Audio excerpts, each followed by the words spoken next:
नमस्कार, हमारा नाम रोशन और आप देख रहे हैं वाई डिस्कवरी न्यूज़। बता दें कि मेरे साथ मौजूद हैं बीजेपी के प्रवक्ता सुमित शशांक जी।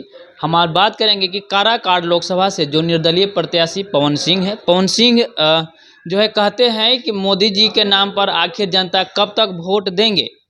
देखिए, क्या कुछ कहिएगा। देखिए, कहना क्या है मोदी जी के नाम पे लगातार 2014 के बाद भारतीय जनता पार्टी को किस प्रकार से वोट मिल रहा है और अंत्योदय के लिए वोट मिल रहा है। पवन जी एक कलाकार के रूप में अच्छे कलाकार हो सकते हैं, लेकिन एक राजनीतिज्ञ के रूप में और एक देश को संभालने के लिए जो वचनबद्धता होनी चाहिए, विषम परिस्थितियों में लड़ने का जो साहस होना चाहिए, हजारों गालियां सुन के भी आज प्रधानमंत्री नरेंद्र मोदी जी कहीं ना कहीं गरीब की आवाज बने हुए हैं, गरीबों की उन्नति और उत्थान के लिए लगे हुए हैं। तो किसी एक व्यक्ति विशेष के कुछ बोल देने से कुछ होता पवन नहीं। सिंह के ऊपर भी माँ का आशीर्वाद है, पीछे हटने का नाम नहीं ले रहे हैं। जैसे कल बीजेपी में शामिल हुए मनीष कश्यप, तो कहा जा रहा है कि पवन सिंह किसी मतलब समर्थकों के द्वारा कि पवन सिंह नाम वापस ले रहे हैं, लेकिन एक बाइट देते हैं कि नहीं, ये तो सवाल ही नहीं पैदा होता है, क्योंकि हमें जो है चुनाव लड़ने के लिए प्रेरित खुद माँ ही की है। देखिए, ये देश ना आदिशक्ति माँ जगदम्बा का देश है, और हम 100 करोड़ से भी सनातन धर्म को मानने वाले जो लोग हैं वो 9 दुर्गा 10 महाविद्या में विश्वास रखते हैं। हम माँ काली में विश्वास रखते हैं, हम माँ दुर्गा में विश्वास रखते हैं, हम माँ शारदा में विश्वास रखते हैं और माँ लक्ष्मी में विश्वास रखते हैं, जगत जननी माँ सीता में विश्वास रखते हैं।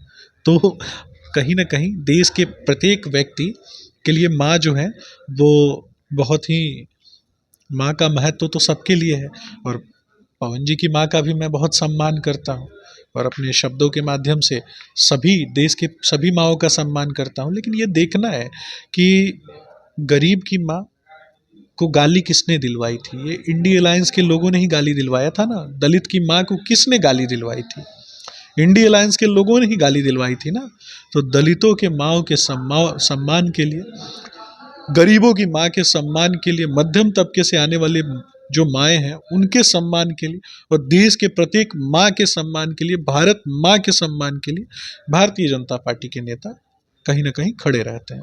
और इस माँ की रक्षा करने के लिए मुझे लगता है कि निश्चित रूप से काराकाट ही नहीं, पूरे देश में, काराकाट तो बस एक सीट है, साधारण सी सीट है, लेकिन पूरे सभी सीटों पर काराकाट की यशस्वी जनता और देश की प्रत्येक माँ बहन किसके साथ खड़ी है। गरीबों का बेटा कौन, गरीबों का भाई कौन, आदिवासियों का भाई कौन, दलितों का बेटा कौन?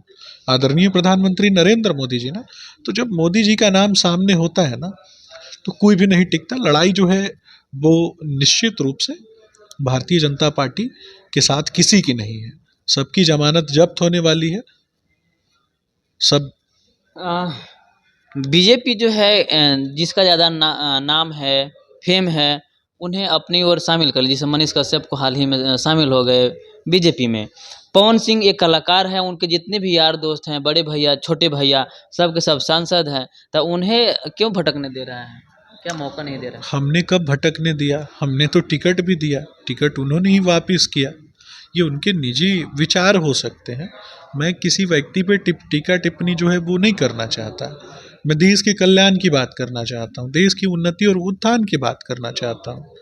बात जब होगी ना, तो बिहार को लूटने वालों और बिहार को आगे बढ़ाने वालों के बीच में होगी। बात जब होगी तो तेजस्वी यादव की होगी, और बात जब होगी तो बिहार को आगे बढ़ाने वाले लोगों की होगी। तो तेजस्वी यादव ने क्या किया, ये भी तो समझना है। तेजस्वी यादव का गुण क्या है, ये भी तो समझना है। लालू जी के बेटे हैं, ये गुण है क्या?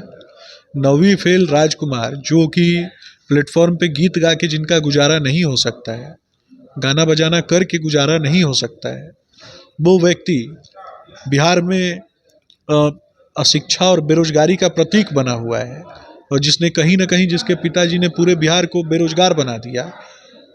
ये भी तो समझना है ना। तेजस्वी यादव का कहना है कि जब इतना ही आप लोग शिक्षित है, इतना ही एजुकेटेड हैं, तो काहे नहीं नौकरिया के भरमार लगा देते हैं। हमने 17 महीने में जो मुख्यमंत्री और उप मुख्यमंत्री मिल करके जो हमने नौकरियां दिया है, उस पर वो बात कर रहे हैं। देखिए, तेजस्वी यादव बहुत ही डरे और सहमे हुए हैं। वो कभी भी हम जैसे लोगों के साथ डिबेट नहीं करेंगे। वो घर से निकलेंगे, सुबह निकल के सनातन को गाली देंगे, सनातन को नीचा दिखाने की बात करेंगे, गाय गोबर की बात करेंगे। ज़रूरी पड़े ना ऐसे लोगों को और सनातन को नीचा दिखाने के लिए, हिंदुओं को नीचा दिखाने के लिए ज़रूरत पड़े तो ऐसे लोग गोबर भी खा लेंगे, लेकिन इससे बाहर निकलिए। जैसे देखो, तो हमने एक सभा में पूर्णिया में एक जनसभा कर रहे थे, तो बोल रहे थे कि असली सनातन तो हम लोग हैं, बीजेपी वाली तो ढोंगी है। तो उनका वीडियो भी है। तेजस्वी यादव से पूछिए कि कभी माथे पे टीका लगा के घूमे हैं क्या, कभी किसी मंदिर में गए हैं क्या। सिर्फ मंदिर को तोड़वाने की बात करने वाले वो किसके बेटे हैं। जिसने जब राम मंदिर का रथ जा रहा था तो उसको किसने रोका। हजारों हिंदुओं की सनातन आस्था को रोकने का काम किसने किया था। लालू जी ने तो किया था ना, उन्हीं के तो सुपुत्र हैं। कभी गए हैं मंदिर। हम जैसे लोग जब माथे पे टीका लगाते हैं, चंदन लगाते हैं, अपने सभ्यता संस्कृति में विश्वास रखते हैं, तो इन्हीं के गुंडे तो लगातार गाली देते हैं ना, इन्हीं के प्रवक्ता तो गाली देते हैं। इन्होंने भी गाली देने का काम किया है, सनातन को अपमानित करने का काम किया है।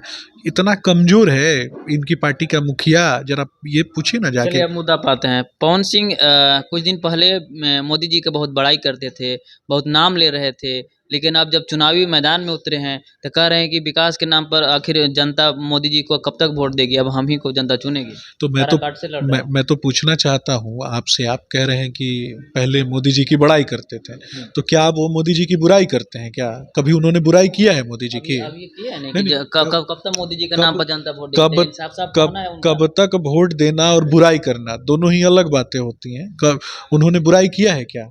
नहीं बुराई किया ना, बुराई नहीं कर सकते हैं, उसके पीछे समस्या है। क्योंकि मोदी नाम पर ही पूरे देश के लोग जो है ना वो एकजुट रहते हैं। देश का गरीब वर्ग जो है ना, देश का जो अंतिम पायदान पे खड़ा हुआ व्यक्ति है ना, उसके घर में अगर 5 किलो अनाज आ रहा है ना कोरोना काल में, तो यही मोदी जी के कारण आ रहा है। ये जितने लोगों का आप नाम लेंगे, तेजस्वी जी, लालू जी कहाँ थे कोरोना काल में। अपने अपने घर में दुबके हुए थे, अपनी अपनी जान बचा के। कभी देखा है पूंछ दबा के दुबके हुए रहना। तो ये दुबके हुए थे अपने अपने घर में, और भारतीय जनता पार्टी के कार्यकर्ता सड़क पे आम जनता की मदद कर रहे थे। हमारे भाई बंधु मरे ना, लेकिन हमने फिर भी खड़े होकर के सबके लिए हॉस्पिटल्स के बाहर भी खड़े होकर लंगर लगाने का काम किया, भोजन उपलब्ध कराने का काम किया, दवाइयाँ पहुँचाने का काम किया, सैनिटाइजर पहुँचाने का काम किया। किसने किया। कोई भूल सकता है क्या इन बातों को। चलिए, तो ये थे हमारे साथ सुमित शशांक जी। बता दें कि हर मुद्दे पर चर्चा में रहते हैं और बात भी करते हैं। बाकी हमारा बहरहाल खबर और प्रयास कैसा लगा कमेंट करके राय ज़रूर बता दीजिएगा, क्योंकि आपका एक लाइक और एक कमेंट हमें मोटिवेट करता है वीडियो बनाने के लिए। धन्यवाद।